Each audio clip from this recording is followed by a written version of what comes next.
Welcome back to the Blessings Podcast, everyone. Today I have with me Drew Manning. Drew is fit. He just came off running a marathon in Hawaii like it was a walk in the park. His favorite job is being a girl dad. He has a multi-million-dollar fitness and nutrition empire, but best of all, he's an expert in cultivating empathy. As a trainer, he knows the importance of truly understanding what his clients are going through.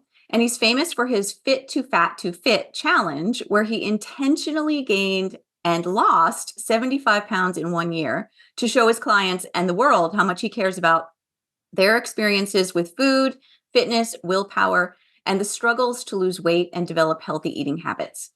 He grew up in a strict Mormon household and learned discipline from the get-go. Through a series of serious highs and lows, Drew found out about the profound importance of owning your story. Now his support for his clients goes well beyond fitness into mindset, and he teaches millions to use the hallmarks of growth mindset, hard work, and compassion for themselves and others to reach their goals inside and outside of the gym. Welcome, Drew Manning. Wow, Mitzi, thank you so much. Can I actually use that as my official bio now? That was the best written introduction I've ever had. So thank you for that. That was really good. Oh, you're welcome. I will send it to you. I was a writing professor in another life. Oh, that was great. Thank you for having me. Oh, you're so welcome. All right. So we're going to get into your life story, but I would like to start with something a little deep. What is the kindest thing that anyone has ever done for you? Oh, that's a really hard question. There's so many things that pop up in my mind. I'm trying to think of one just off the top of my head. Okay, for some reason, this is one's popping up and it has to do with an ex-girlfriend. And hopefully it's not too over the top. Okay, so basically it's a short story in a nutshell. In Utah, I had a dog. I was a new dog owner. I got a dog for my daughters. And I was new to being a dog owner. I accidentally fed my dog some ground beef, thinking like, oh, dogs eat meat. So I gave him some ground beef. He was a puppy. I go run errands. I come back home. He's in his kennel and there's diarrhea everywhere. And I just started dating this girl and she's a dog person and I didn't know who else to call. And because I didn't know what to do. I'm like, how do I clean this up? I didn't even know what to do. I was like overwhelmed and I had my daughters and all these things going on. And I called her. I'm like, hey, here's the situation. I don't know what to do. Can you come help me? Hey, don't worry. I'll be there in 10 minutes. I got you. Boom. She comes in. She shows up. You go take care of the girls. I'll take care of Huckleberry. That was his name. She cleans up the whole thing, gives him a bath. We throw away the kennel. I didn't even try and clean it. And it was a really kind gesture. I'm like, man, that was that. And we didn't know each other that well at the time. That act of service meant a lot to me at that time. And it was like, wow, that was really nice of someone to do that for me in a situation that was high stress and overwhelmed for me because I didn't know how to handle it. There you go. All right. That's a great story. Absolutely great. Yes, that's wonderful. And I always say the first thing that pops up is the thing that's supposed to pop up. So that's why we welcome those. Okay, cool. Yeah, that was one of the nicest things anyone's done for me, but I'm sure there's other ones too. There probably are, but that definitely, that takes the cake, I would say. That's good. Oh my God. Yeah. So, all right. So tell us, where were you born? I was born in California and lived there till I was about 13. Okay. And so let's go back and talk a little bit about what life looked like there in California. What was your family like when you were young? What did it look like? Yeah. So I was baby number 7 out of 11 babies that my mom gave birth to. Same mom and dad, no twins, no adoptions, just 11 kids. I was number 7. So all I knew growing up was I had a lot of siblings and always had to share a room. And I grew up playing sports. So football and wrestling, I saw my older brothers play those sports. So I followed suit and did what they did. And I thrived and excelled at those sports, did really well. You mentioned me growing up in the Mormon religion. I no longer practice that religion, but my family does. So I still respect that religion and all religions, but it just isn't for me anymore. I left about 9 years ago or 10 years ago. But yeah, I grew up with a very kind of strict mentality, your typical environment of, hey, don't cry, don't show your emotions, just do what you're told to do. Don't rock the boat, just fall in line because I'm sure my parents were in survival mode all the time, trying to just feed 11 kids. So I think there was definitely some disadvantages when it came to emotional well-being because you can only give so much to each kid. And so, anyways, yeah, there was definitely some hard love type of mentality that it was my perception of my environment growing up, whether it was religion or playing those sports, a lot of discipline, a lot of black and white mentality, not a lot of emotions being showed. We just learned how to suppress them and push them away. And so that was the environment that I grew up in. We always had food on the table. My parents did their best to raise all 11 of us, and they did a freaking good job, to be honest with you. I have two kids, and I can't imagine what it'd be like with 11. That was a little bit of the environment that I grew up in. Wow. Did you find that your caretakers were your siblings at times? Yeah, sometimes my older siblings had to step in and babysit a lot. My mom, like, we only had one vehicle growing up. And so my dad would ride his bike to work, and my mom would have to drop off all the kids at school and practices and piano lessons and football and wrestling and all the, I don't know how they did it. But yeah, sometimes we had to take care of ourselves, or the older siblings would be in charge while my parents were gone. But yeah, that's because I was baby number seven. Of course, my older siblings stepped in and had to help out with the younger kids sometimes. Mhm. How much older is your oldest sibling? She's honestly, I'm 42, almost 43. He's 55, so he's about 12 years older. About every Okay. 2 years, my parents had a new kid, so it was like clockwork. 2 years, new Okay. baby. 2 years, new baby. Oh my gosh. All right. There's a Yeah. lot of fun in that though. Did you find was there any stories from when you were young that you could really think of as a positive moment, a time when your family had a lot of fun or something like that? That's a really good question. Yeah, yeah. Speaking of that, like around Christmas time, my mom did a really good job of making Christmas special for us. Now, we didn't have a lot of Mhm. money to give each other a lot of presents, but I remember as a kid, I would want a lot of presents under the tree. So me and my siblings would just wrap up old toys and give them to each other just so we had gifts to give each other. And that was fun. But also my mom, like we had Christmas traditions where on Christmas Eve, we would all make Christmas cookies. Then when we go doorbell ditch our friends and deliver the Christmas cookies to our friends, and it was just like a fun thing, Christmas tradition that we would do where we would doorbell ditch our friends and leave them a plate of cookies on Christmas Eve. So that kind of stuff was really fun. Playing sports, like my dad, even though he was busy, would always show up to all my sporting events and all my siblings' sporting events, which was really cool. Kind of showed a lot of how much he cared about us playing sports. So that was really cool. And other than that, like I said, I didn't know any different. Yes, there were some fun parts, but there were some times where, yeah, I wish I had more space or more alone time. But when you're a kid, you don't know any different. So I liked having all the siblings because we always had someone to play with or something to do. Yeah, we would fight a lot, but what siblings don't, right? Yeah. What about school? What kind of a student were you? I was actually a really good student. Like I excelled at school as a kid. I enjoyed doing homework. I liked getting A's as much as I could. Like I would say it wasn't until my senior year that I like really slacked off and thought school wasn't cool. I was like, oh, I'm too cool for school. So I like excelled at sports, but I let my grades slide my senior year just because I stopped caring about it. But for the Mhm. most part, growing up, I did really well in school.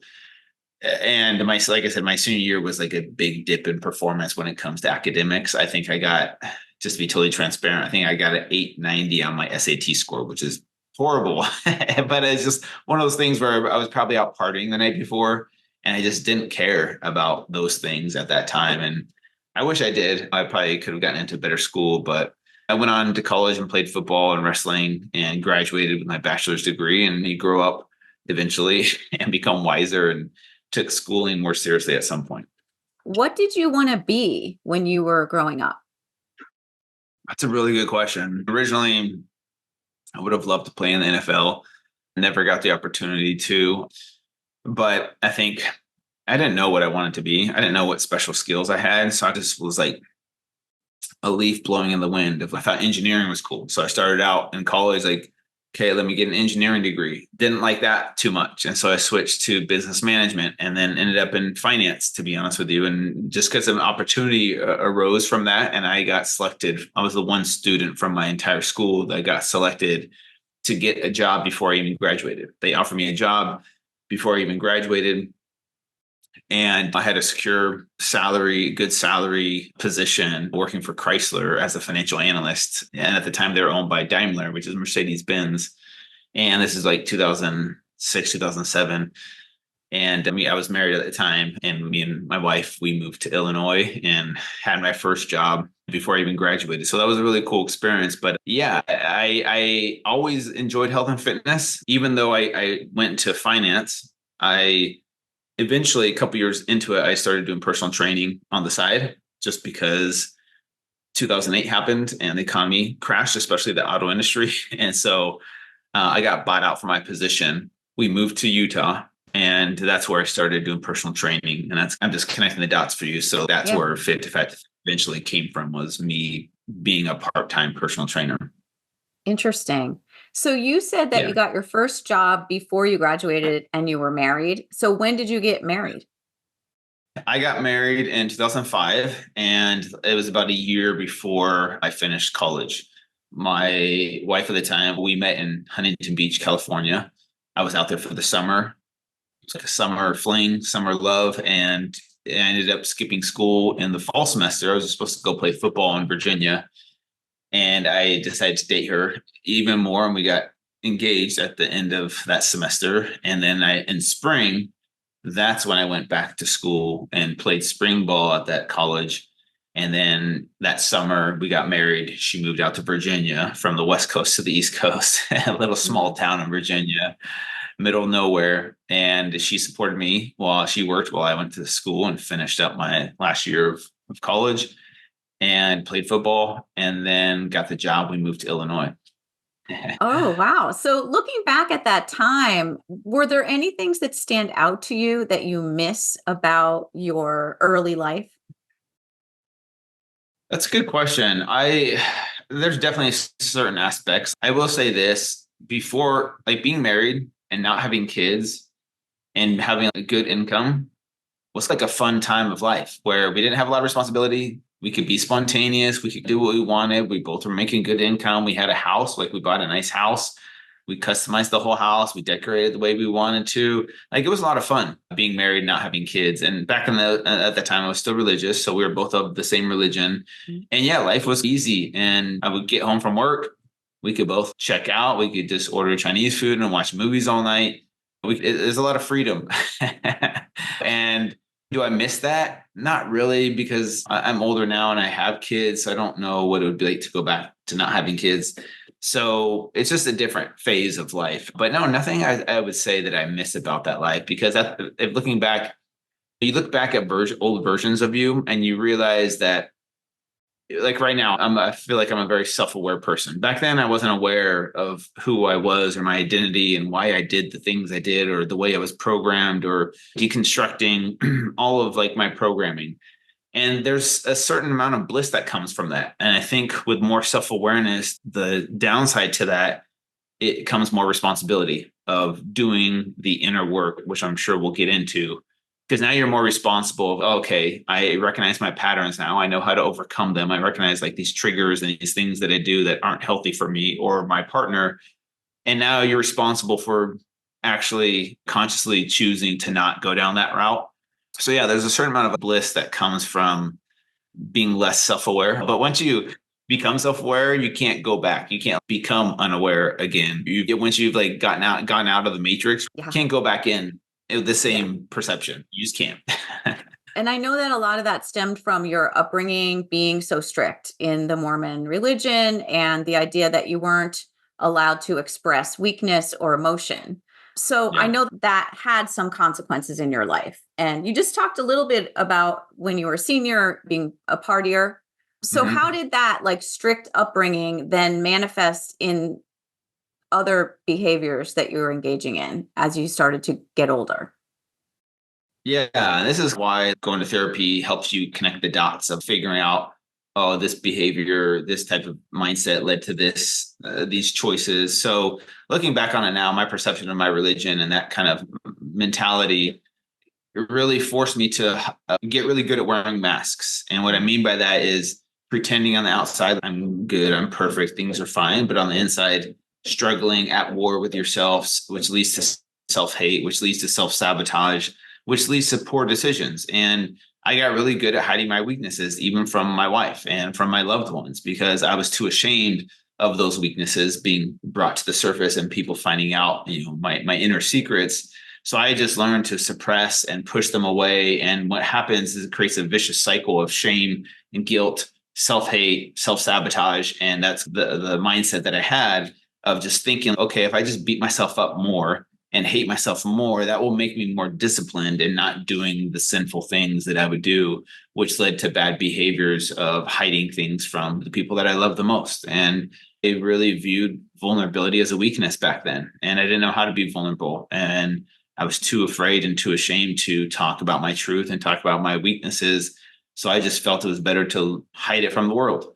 And that comes at a cost of inner conflict and inner war of looking at yourself through a lens of a failure and someone that doesn't deserve love or isn't worthy of love. And so I developed the mindset of deep down, I'm not good enough. I'm not worthy enough because of all these mistakes, all these sins that I've had that I've covered up and hid from people. And Brene Brown talks a lot about shame, and shame has so much power over you when you don't talk about it.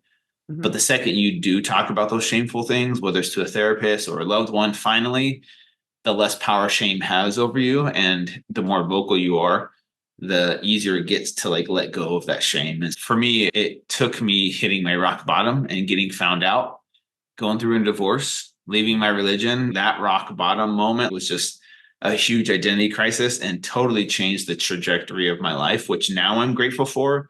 But at the time was freaking hard to deal with and really hard to go through because an identity crisis is scary. And taking off your mask and stepping into the arena. We've heard that quote, the man in the arena. Yep. It's like you're standing there naked in front of everyone. It's the most humbling, hard experience of your life but at the same time, it's also very empowering and freeing, I would say, to finally be you and learn how to operate from a place of self-love instead of self-hate. And that's why I'm a huge proponent of teaching people how to love themselves, because I feel like if you operate out of a place of self-love versus self-hate, you'll stop with the self-sabotage. You'll stop with the behaviors that aren't good for you.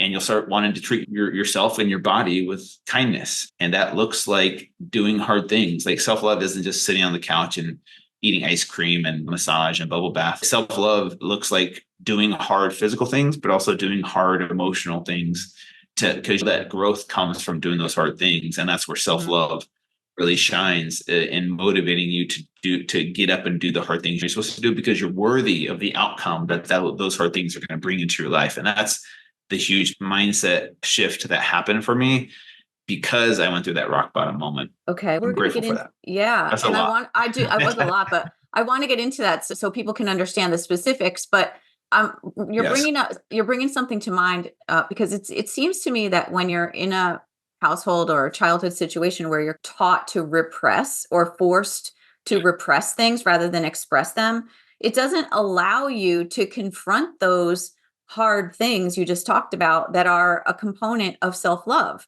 You have to confront those things in order to have love for yourself. And when you're trying to establish your identity and you have an environment telling you what your identity should be and your inside identity is something else, I think that almost drives people towards risky behavior because they're trying to sort things out. And then that shame comes in when they start to experiment with identities and who they might be. So I know Yeah. So I know you talk very openly that you started to develop a curiosity about sex and you had explored pornography a bit when you were young. Yeah. And that was one of your early sins that you talk about. Yeah. And so can you just talk a little bit about that part of your life and how that played out in your relationship with your ex-wife? Yeah, let me paint a picture for those that aren't familiar with the Mormon religion, of just the dynamic of how it works. So, sexual sin in the Mormon religion, the way I was raised and my perception of it was it's a very serious sin. It's a sin next to murder in the seriousness of sins, right? Murder is up there at the top, and right underneath that is sexual sin. So, masturbation, sex outside of marriage, all that stuff is thrown in that category. So you grow up with this mentality of like, this is evil, this is bad, don't do it, don't look at pornography. Being a teenage boy growing up in the 90s, where the internet first started coming out, you get exposed to pornography so much more than someone that grew up in the 60s and 70s when there probably wasn't a lot of outlets to access it except for magazines, if you knew someone. So this was like the perfect storm for a normal teenage boy with raging hormones trying to not look at those things. And so it developed this perspective of myself where I looked at myself as this failure who I was this disgusting human being who desired to look at naked women and but felt so ashamed and so disgusted with myself because I knew it was bad. I knew it was evil. So I didn't know how to separate doing something that was bad or evil from being bad or evil. So I didn't know how to separate that. So I just assumed I was this bad, evil person for looking at it. And of course, there's no one I could go talk to because if you go confess these sins to your Mormon bishop or the religious leader, there's like a punishment that happens, like where you aren't allowed, for example, to take the bread and water or the sacrament in church. And the bread and water are passed around and everyone gets to see who takes it. And if you don't take it, you're not supposed to take it if you're unworthy. So if you're looking at pornography, you're masturbating, you're doing any kind of sin where you're unworthy, you're not supposed to take the bread and water. So as it comes around, there's all this anxiety of the bishop's going to see me or my family's going to see me as it comes by of if I don't take it, people are going to be, in my mind, I'm so worried about what other people are going to think of me. So you just take it and you feel so much more shame about yourself because you're not supposed to. So anyways, I was like, you know what? This is too much for me. It's like a self-preservation mechanism where I'm just going to hide it and just not tell anyone because the punishment of getting found out was too much for me to handle.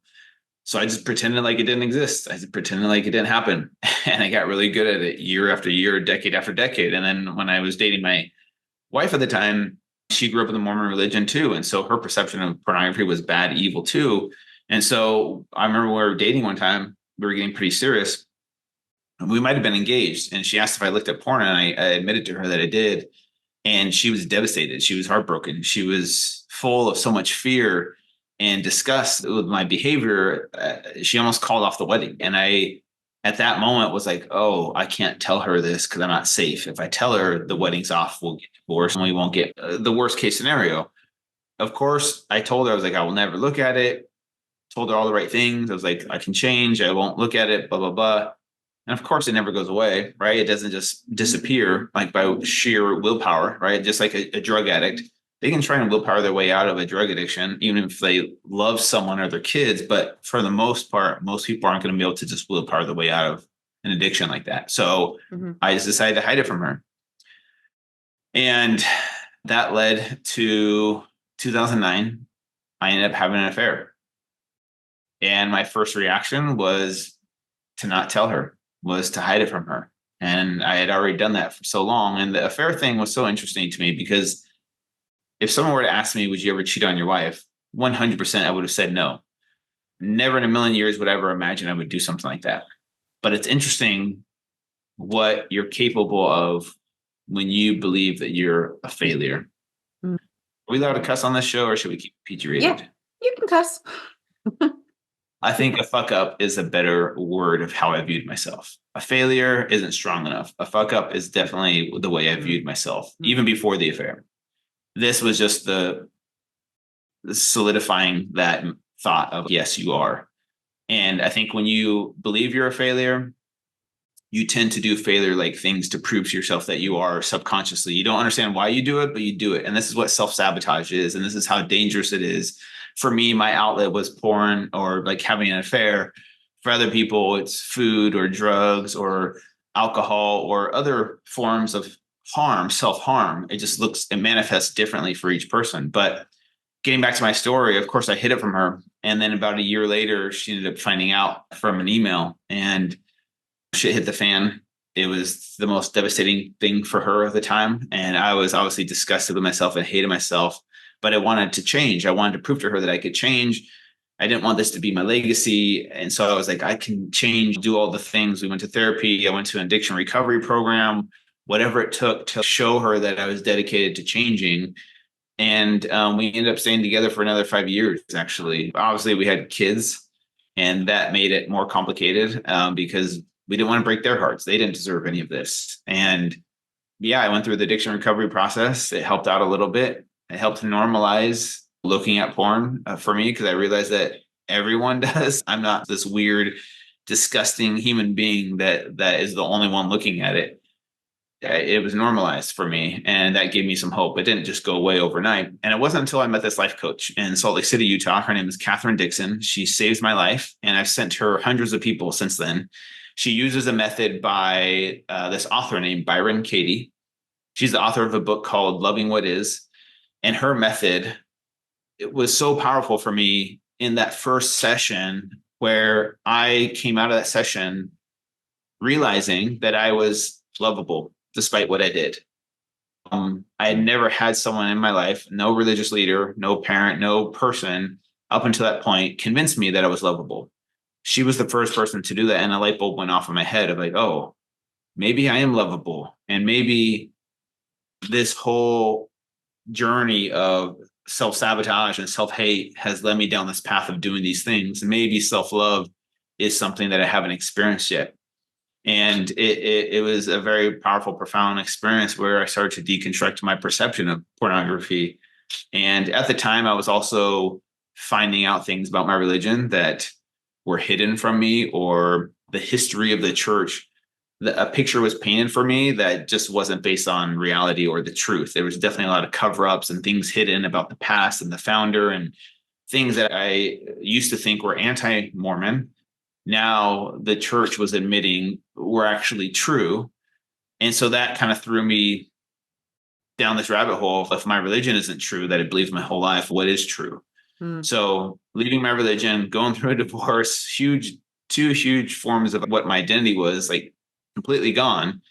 And I had to start from ground zero. And the one thing that pulled me out of it, because I could have stayed stuck there. And I get why people stay stuck in the victim mindset, because it's justified. You justify it and it feels justified. And people from an outside perspective are like, yeah, that's justified, staying stuck there. I thought I would hate myself for the rest of my life. I would go into hiding. No one would ever talk to me again. And worst case scenario, I was like, I'll just go live in a cave and just disappear from this earth, right? Being a dad and having daughters was the thing that pulled me out of it, helping me realize that they deserve the best version of me, not this broken version, not this person that hates themselves, because I knew I would unconsciously pass on these generational cycles of self-hate and trauma that I would just pass on to them if I didn't do the work on myself of learning how to love myself, so that I didn't repeat these old patterns of self-sabotage. And that's where my personal development, learning how to love myself journey started, was from hitting that rock bottom. And so that's where I started seeing this life coach on a regular basis. I started going to therapy, started meditating, started journaling, started doing a gratitude practice, started doing positive affirmations every day. These are just a list of things that have helped me. Started reading books, listening to podcasts that totally changed my perspective. I read a lot of Brene Brown's work. Daring Greatly is another one that popped up that really changed my perspective on guilt and shame and the religion that I grew up in, and leaving that behind was so healing for me personally.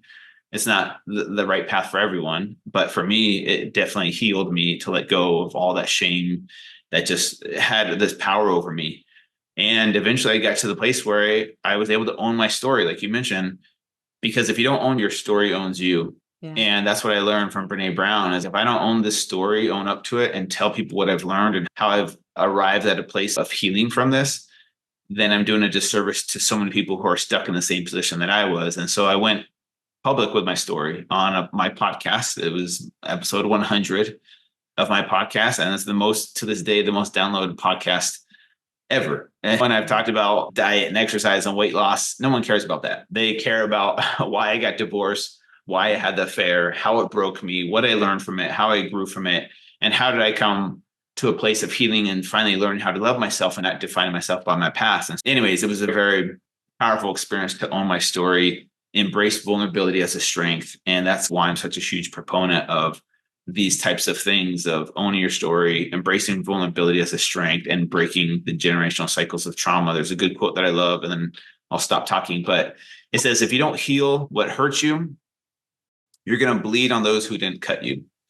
And this is why it's so important for all of us to do the inner work, because if you don't do the inner work on yourself, you're going to unconsciously pass on those hurtful patterns and programming that you've inherited onto your kids, your grandkids, if you don't break that cycle. And so this is why doing this inner work is so important for me personally, because my daughters deserve a better life than that. They deserve the best version of me physically, mentally, emotionally, and spiritually. Yeah. Okay. I love everything that you But that just was said. long. That was That was long. long, but it was so good because people need to stop beating themselves up for their past experiences, whether something has happened Yeah. to you that's caused you shame or you've done something to someone else that's caused shame in your own life. You need to be able to move through it. And I think that we're given these experiences in some kind of spiritual way to because we need to learn something. And so do you Yes. believe that in order to love yourself, you had to go through those tough things? Yeah, I do. And then for whatever reason, it had to happen the way it did for me to get to this place of where I am. And this is why I can look back and be grateful for it. Because if you can look at life happening for you versus to you, then you can get out of the victim mentality and arrive at a place of gratitude for what is instead of fighting what is and saying coulda, woulda, shoulda, accepting it and letting those painful experiences teach you. I love this quote by Rumi. He says, the cure for pain is in the pain. And so Yes. many of us as humans, we dislike pain. We hate it. We want to run away from it, escape it, numb ourselves from it, suppress it, push it away. But the pain is there to teach us something. If we don't have pain, if we don't have suffering, we're never going to learn, we're never going to grow. And so this is why it's so important to turn towards the pain. It sucks and it's hard.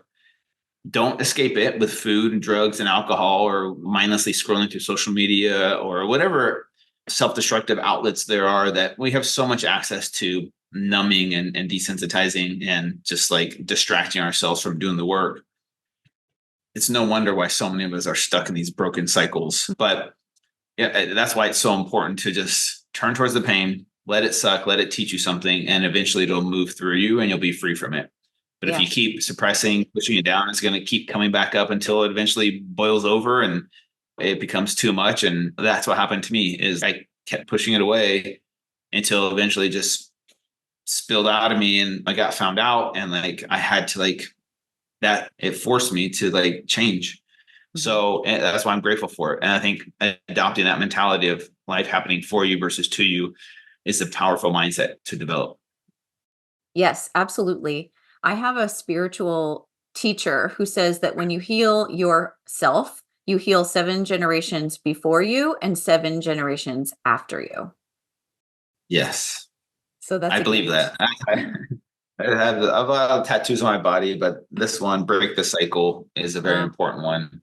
yeah. Yeah. Just as a reminder, hey, you're worth it to do the work. It's not just for you, it's for, yeah, our ancestors and for our offspring, like in the future, Yep. our kids, our grandkids, and so on, because these patterns can cause a lot of damage if you aren't aware of them. And that's the first step in overcoming this is self-awareness. And Absolutely. I think that's the first step in starting to change is becoming aware of why you are the way you are and why you do what you do. There's another good quote that I love by Anthony DeMello. He says, "What you're aware of, you're in control of, and what you're not aware of is in control of you."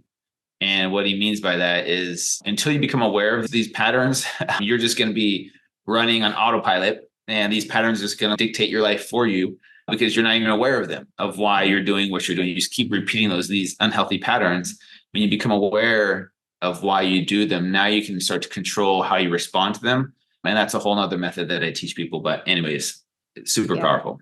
Yeah, it's very powerful. And that's why it's so important for you to share your story because through listening to everyone else tell their stories, we get to know ourselves. That's a huge mechanism for self-discovery, which is one of the main reasons why I love doing this podcast and talking about life stories. Yeah, I'm grateful that you're letting me share my life story. Yeah, well, we're good. We're grateful to have you. You've got a lot to teach and a lot of powerful lessons for people. So I want to talk a little bit about your fit to fat to fit. Sure. You actually gained 75 pounds, and people can go online and find the photographs and lost it Yes. within 1 year. That is a whole emotional and physical journey. So, can you just tell us what the heck was behind that? Sure. Yeah. So I was married at the time. This was like 2011 when I came up with this idea. And this was honestly, all this was happening around the time that I was going through the the storm of the affair and leaving my religion. All this was happening at the same time, but it just Fed Fit was this idea that came from me being a personal trainer, my being in shape my entire life, never been overweight once. And I used to think with that black and white mentality, I'm like, it's so easy to be in shape because for me, it's easy. All you do is you eat healthy food, you work out really hard, you be disciplined, and it's not that hard. Why do people who are overweight struggle? Why can't they just be disciplined? Why can't they just eat healthy food, put down the junk food, and go to the gym and just do it every day? And what's wrong with people? And I had a client at the time who was my brother-in-law who was very overweight. And I would see him at family events and he would just be eating all the junk food. I'm like, dude, what are you doing? I'm training you. Like, why are you eating this food? Like, it's not on the plan. He's like, we're at a family event and I want to eat this food. I'm like, yeah, I get so frustrated with him. And one time he told me, you don't understand how hard it is for me or for people like me, because for you, it's always been easy. And that triggered something in me because I couldn't argue with him. I'm like, you're right. I don't understand. I don't understand. And so anyways, it forced me to think of ideas of like, how can I understand better? How can I, you know, understand the struggles? And so for whatever reason, I was driving and this idea of getting fat on purpose popped up in my head. And I instantly felt like it was a calling for me to do. I felt like something different about this idea, right? Sometimes we think of ideas and we're like, oh, this would be a good idea. But this one was like really special. So I was like calling all my friends, calling my family, like, hey, I think I have this idea. What do you guys think? And everyone was like, oh my gosh, that's crazy. You should totally do it. And I was like, the idea was to get fat on purpose, document the journey, and then try and lose it and see how I didn't have any expectations. I didn't have any marketing strategy that was going to like get me the attention that it got me. I just decided to do it. And this is back in 2011. So Facebook was around, YouTube was around, and that's pretty much it. So I just figured it out on my own, started a website, started a YouTube channel, started documenting my journey. People were sharing it, posting about it. I started going on like being interviewed for fitness blogs and like some podcasts at the time. And before we know it, the story went viral. And here we are today. What was the biggest news outlet that picked that up, or the biggest show at the time? The Tonight Show with Jay Leno, Good Morning America, Dr. Oz, The View. I don't know which one's the biggest, but those are some Wow. pretty big ones. Yeah. So that kind of Yeah. propelled you. And then from there, is that when you started your company and really built the empire from there? Yeah. So a lot of people don't know this, but I was working full time in the medical field. So I left my position as a financial analyst after 2008, 2009, became certified as a personal trainer to make some income while I was trying to find a job. And so I was doing personal training part time. I ended up doing 180 going into the medical industry and had a job working in hospitals. And I did whatever I could and doing part time personal training. And then that's when Fit to Fat to Fit happened. And I was still doing the medical job while I was doing Fit to Fat to Fit. And yeah, it was crazy. So the concept was for 6 months, no exercise, couldn't exercise at all.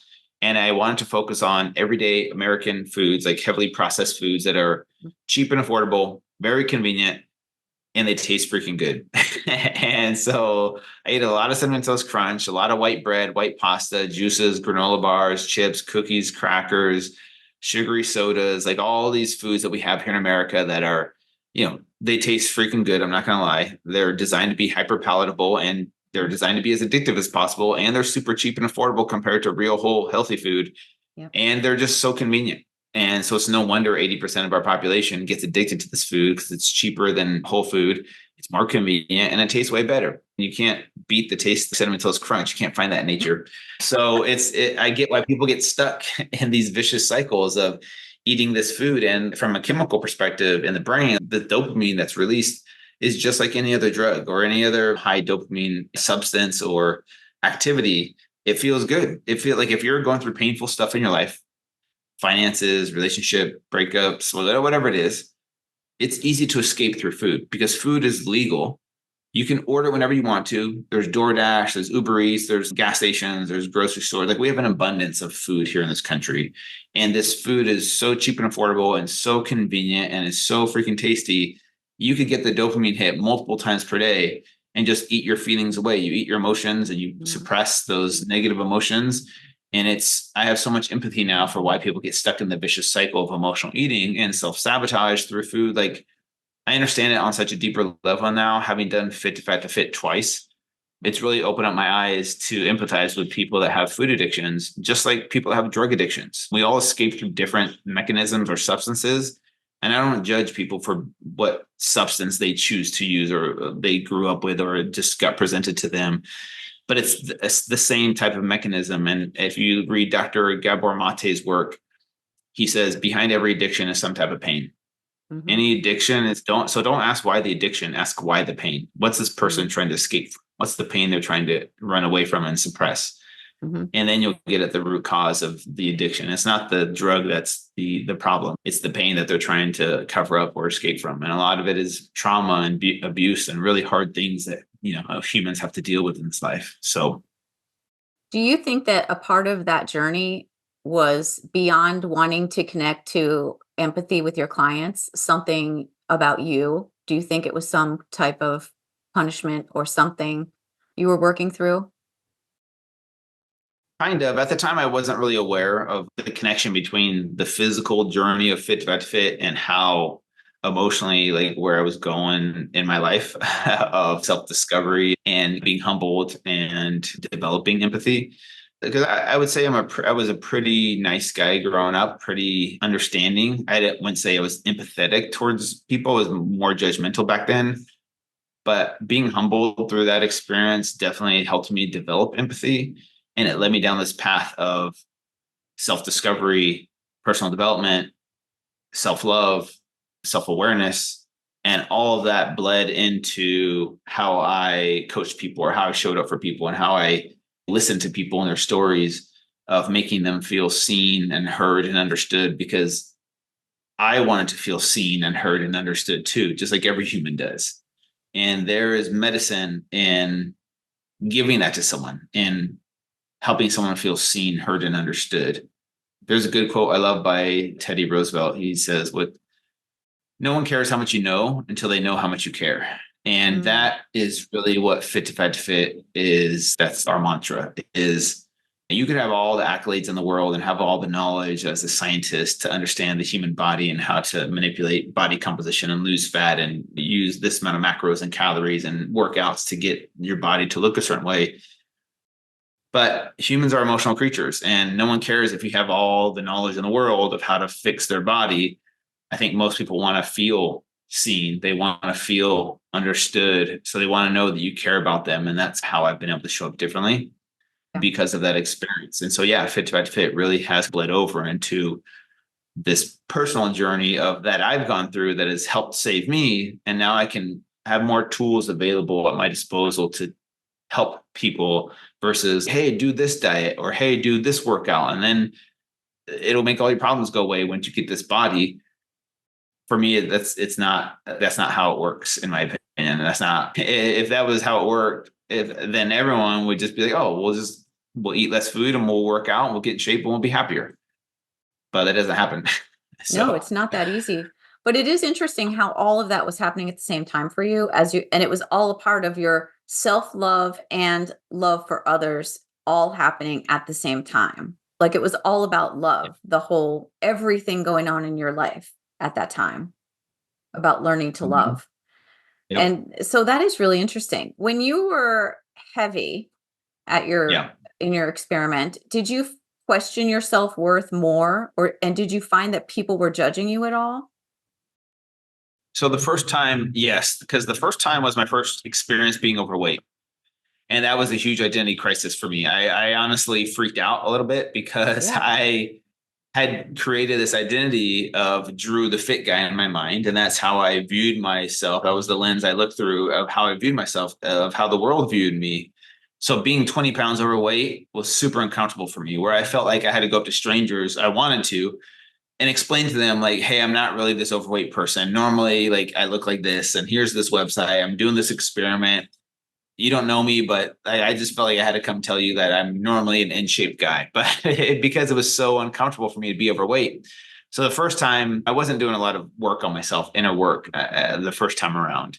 And it caused a huge identity crisis. And I was more self-conscious. I didn't take my shirt off in public when I was overweight.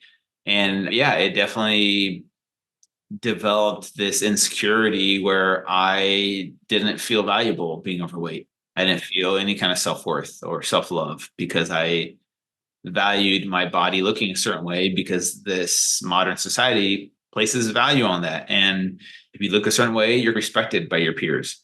And it feels good to be respected by your peers. It wasn't until 2020 when I had a lot more tools at my disposal, a lot more self-love and self-awareness at that time, that being overweight didn't bother me at all. I totally rocked the dad bod, didn't care about taking my shirt off. I owned my body because I realized my body is temporary. My body can change. My body isn't Mm-hmm. stuck. It's always just constantly changing, and it can be fit, it could be fat, it could be skinny, it could be old, wrinkly, it could be all the things. It can change. And so your body isn't your identity. Your body image should not be your self-image, but so many of us do that, and it's a disservice, I think, because at some point in time you're going to have an identity crisis, whether you get older and you have wrinkles and your body isn't what it looked like when you're 20. And so letting go of that at some point in time is going to be super valuable for you, because otherwise you're going to have an identity crisis like I had. But it might not be till later on in life. But learning how to disconnect your body image from your self-image was a huge learning point for me. But I wouldn't say I was like sad or depressed being overweight. I just didn't like it. Obviously, the way I looked was one thing, but how I felt was just 10 times worse, because you're sleep deprived, you're not sleeping through the night, your hormones are all over the place, you're emotional, you're more reactive, your cortisol is elevated, my testosterone levels dropped, your libido drops, your sex life, your circulation, all the things, just your body is not what it used to be when you're overweight. And I think that's one thing that helped me empathize with people who are overweight. It's not fun to be in a body that can't do all the things that Mm-hmm. everyone else can do, to be honest with you.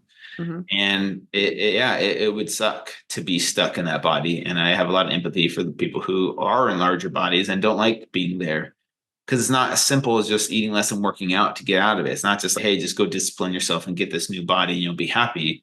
A lot of that trauma, I would say, is stems from trauma that's been put on that person's inherited. And that's just a self-preservation mechanism of being in control and using food as safety and comfort and control. And it's not as simple as just, okay, I'm going to stop it now. It's Mm-hmm. years and decades of programming. And that's Mm-hmm. where I try and help people deconstruct that. Yeah, because it's more than just about the food at that point. It's so many different processes happening in the body, and the body is a whole system. And then there's the chemical addiction to the things that are put into processed foods and things like this. It's a lot more complex than it looks, right? Interesting. I Yeah. can relate to that. For health reasons, I have changed my diet and gone pretty extreme with my diet, and I only eat basically meat, vegetables, and fruit right now, and no Yeah. gluten, no dairy. And I started to lose weight, and I'm not a big person. So I actually started to get scared that I was losing too much weight. And Yeah. it is like the way that your body responds to food and the things that you're putting into it is really interesting. It's interesting you mentioned that, how it affected your emotions and how it affected the processes of your body, your hormones and everything. Yeah. Like it's tied to everything. People really don't think of it that deeply. They just think, "Oh, I want to lose weight." Yeah, when I did my second journey in 2020, it really opened up my eyes to how much of our emotional and mental well-being is tied to our food, our activity levels or lack thereof, and how much it's affected by all of that, by a sedentary lifestyle. And yeah, people don't connect those dots. They think, oh, if I eat this food, I'll lose weight. If I eat this food, I'll gain weight.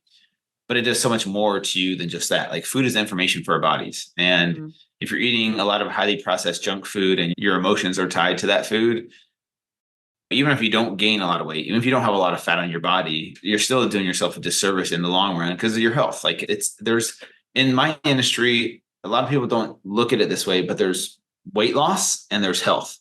And those two aren't always the same thing. Mm, Just because you're losing weight, just because you're skinny doesn't mean you're necessarily healthy. And this is why it's so important to do things like blood work and get other tests mm, done. You don't just rely on the scale to figure out, okay, where's your health at? Especially me being in my 40s, as people get older, like you have kids, like you have grandkids, you want to be around, you want to be able to play with them, you want to be able to do the things. And it's not about your weight. It's not about like just losing weight. It's about changing your habits, your systems in life to provide you with good physical health, and realizing and believing that you are worthy of good physical health, and that self-love doesn't need to always be eating cake and ice cream. Self-love can also look like eating the chicken and broccoli on a consistent basis, because you know that food is healthier for you, because you are going to have better digestion, you are going to have better energy, you are going to sleep better and have better sex and have better skin, and all the things that come with feeding your body real whole foods. You start to realize, oh, I'm worthy of that. And you don't look at it through the lens of, oh, this is a chore. I have to diet. I have to exercise. Like, it's so hard. Yes, it is hard to do those things in the short term, but it brings long-term fulfillment, just like any other kind of discipline in life will do. And I think that's what needs to happen for a lot of people, is their perception of the process of health and fitness needs to change. And as you fall in love with yourself and you develop self-love, you start to fall in love with the process of doing the hard things that you know you're supposed to do. But those hard things don't feel like a chore anymore, because you're doing it from a place of worthiness and self-love. Hey, I deserve this. Like, you deserve this. You're worthy of this. And when you start to look at it through that lens, then you can show up for yourself and treat your body with kindness by eating the chicken and broccoli. And yeah, sure, every once in a while having the cake and ice cream too, when it's appropriate. But if you're sad one day and you eat your emotions, or it's a Friday and you're celebrating your emotions, there's a million excuses to go eat that food, but it comes at a cost, right? It does come at a cost of our health. If you're more consistently eating the junk food, it's going to come at the cost of your health. And at some point, it's going to catch up to you. I think it really does come, it's deeper than just wanting to look a certain way. And maybe you use that to start out. Maybe you're like, hey, I want to jumpstart my health journey and I want to lose a bunch of weight. And maybe wanting to look good is like what gets you started. But if you want it to last for your entire life, you want it to be a lifestyle change, it has to come from a place of self-acceptance and self-love if you want it to be lasting, fulfilling change. Otherwise, it's just going to be something you do for a short period of time, and then you go back to your old programming. Yeah, it's all about the programming. We've normalized so many unhealthy lifestyle things that changing your lifestyle is so hard. We just don't think of healthy behaviors as normal behaviors. We think of drive-through McDonald's and that kind of thing as just normal part of everyday life. And it's really a shame. It's really a shame. But I love what you said about identity and self-love. And I just want to talk about that for a second. I want people to understand though that like self-love and identity, there's nothing wrong with wanting to be fit, wanting to look good, wanting to have certain characteristics. There's self-love and acceptance, but there's also it's okay to improve and be better. What do you think about that? Yeah, there has to be the duality of both of those things. And it's like the yin and yang of life. We don't have to live in these extremes of either you're going to be sedentary and not move, or you're going to be like extreme fitness freak, right?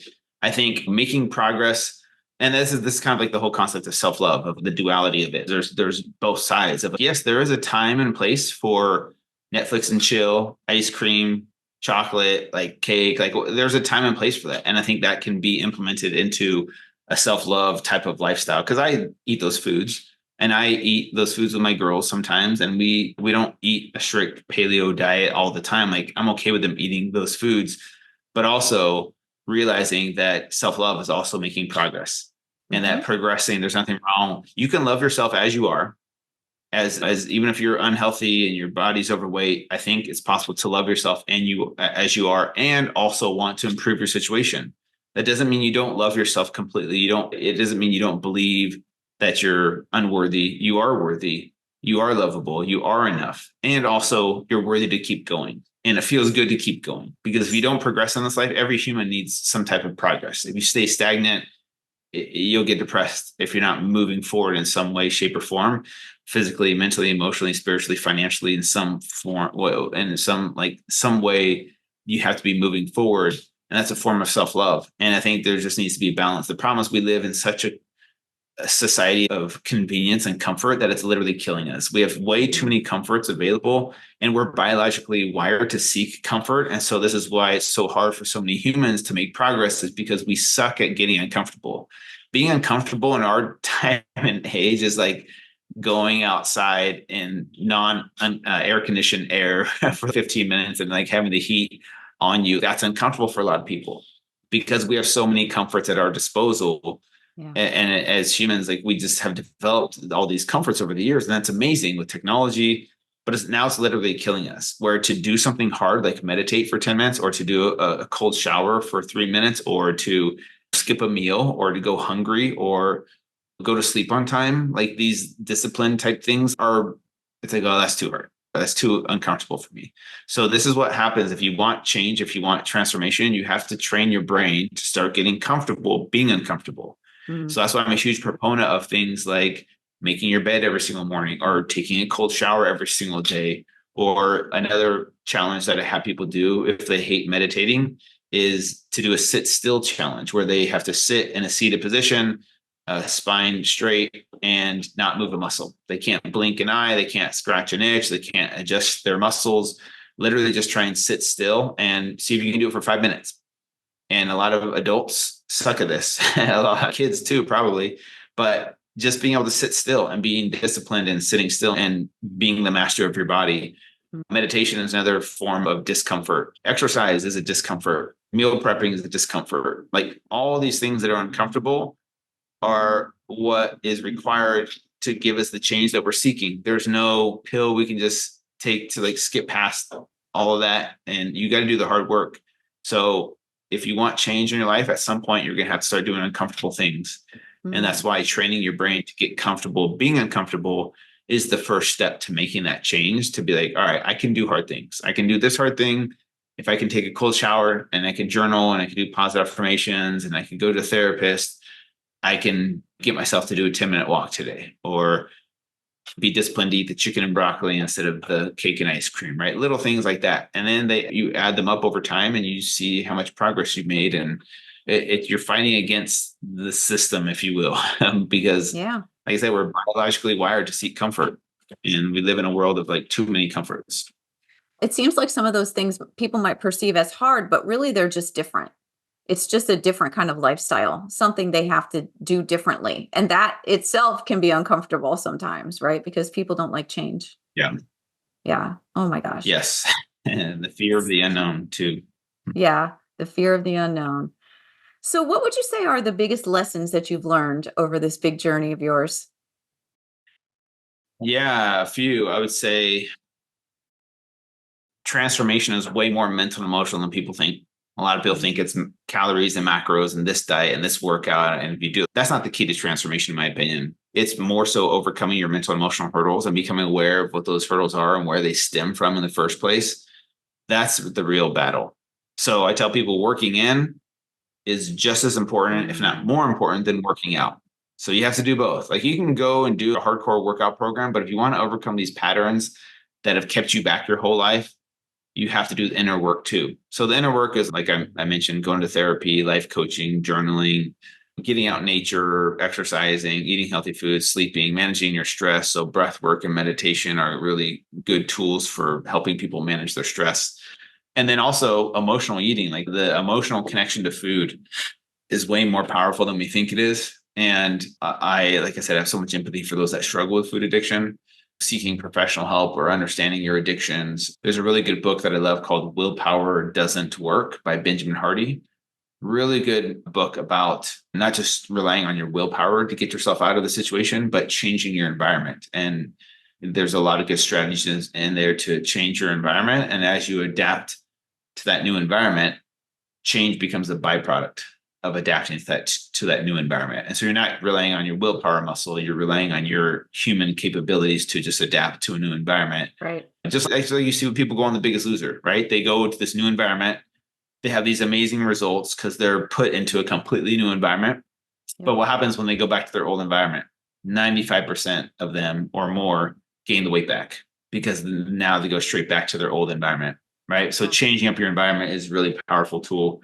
That's a good book. And then let's see what else. Yeah, I think operating out of a place of self-love versus self-hate gets you out of that self-sabotage cycle and not beating yourself up over your old patterns. And as you try and change yourself and develop this new identity, just having compassion. Because what I've learned is that there's these parts of us that have been created to preserve ourselves, right? It's a self-preservation tool that our minds create to save us, maybe from destroying ourselves.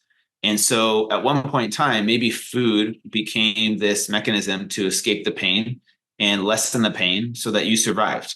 But now that you're older and you don't need that survival mechanism anymore, it's about learning to let those parts of you go and think, not hate those parts. Like a lot of people like hate those parts and they wish those parts were never there, but they were there to serve you at one point in time, whether it was food addiction or drug addiction or whatever the addiction was. It was there as a self-preservation mechanism. So if you could look back on those old versions of you and have compassion for those old versions of you, I feel like you can separate yourself from those old parts. If you can't do it with hate, can't just hate yourself to separate from those parts, but you can only transform it with love. And giving those old parts, those old versions of you love, and realizing that you were doing the best you could at the time. And now it's okay to let go of these parts and saying, I don't need you anymore, and being able to move forward without those parts. They're still going to come up. You're human. They're still going to be there. But just becoming aware of them is super important in being able to move forward and separate yourself from those old parts as not your identity anymore, but just a part of you that existed at one point in time to serve you. And now you're creating a new identity without those old parts. And that takes time. So those are probably the major lessons that I've learned from Fit to Fat to Fit. Yeah, that's beautiful. I heard something the other day that really resonated. It's something along the lines of, it's a good thing you can't erase a piece of your past because you would be erasing a part of yourself. And Yeah. you need all of the parts of yourself in order to be the person you are today. I love that. Yeah. What about your blessings? What are you most grateful for? I'm grateful for being a dad. Like I'm grateful for my ex-wife and having kids. And that has given me a sense of purpose that I think has driven me to the path that I'm on. I'm grateful for all the past mistakes that I made. Mm, I'm grateful for the people in my life that have molded me and shaped me in a certain way, whether it's old coaches, whether it's my parents, whether it's my siblings, friends that have come into my life, old relationships, even exes. I'm grateful for ex-girlfriends because they've all been a learning lesson for me. They've all been an opportunity for growth, in my opinion. And so even though things didn't work out with all of them, I've definitely learned a lot from them. And so I'm grateful for all of them. I'm grateful for experiences. Like experiences really do shape our beliefs. And you have to realize that your experiences have shaped your beliefs. And you also have to believe other people that their experiences have shaped their beliefs, just like yours have confirmed your beliefs. And I think that can give you a lot of empathy for why people believe in the things that they do instead of, wow, what's wrong with this person? Why do they believe that? If you get yeah. curious about them, ask them and get to know why they are the way they are, it's a powerful tool for empathy. There's a really good book, last book, it's called What Happened to You by Oprah and Dr. Bruce Perry, I think his name is. Okay. And it goes into the science of why people are the way they are because of past experiences and how it's molded their brain to show up a certain way. Instead of saying what's Mm, wrong with you, what happened to you? And that yeah. gives you a different perspective. Okay, that's really great. You've given us so much to think about. I love all the quotes and the book recommendations. Thank you so much for being here and for sharing your story so vulnerably. I think this is going to have so much to teach people. And we just want to continue to watch you on your journey. And so, where can people find you? Yeah, right now you can find me at fit2fat2fit.com with the number 2 in between. That's also my handle for all my social medias. Fit number 2, fat number 2, fit. So Facebook, Instagram, TikTok, Twitter, YouTube, all the things. And that's for right now, that's probably the best place to find me. Okay, that sounds great. Thank you, Drew. Thanks for joining me. Yeah. And I hope you Thanks. have a great night. Yeah, you too.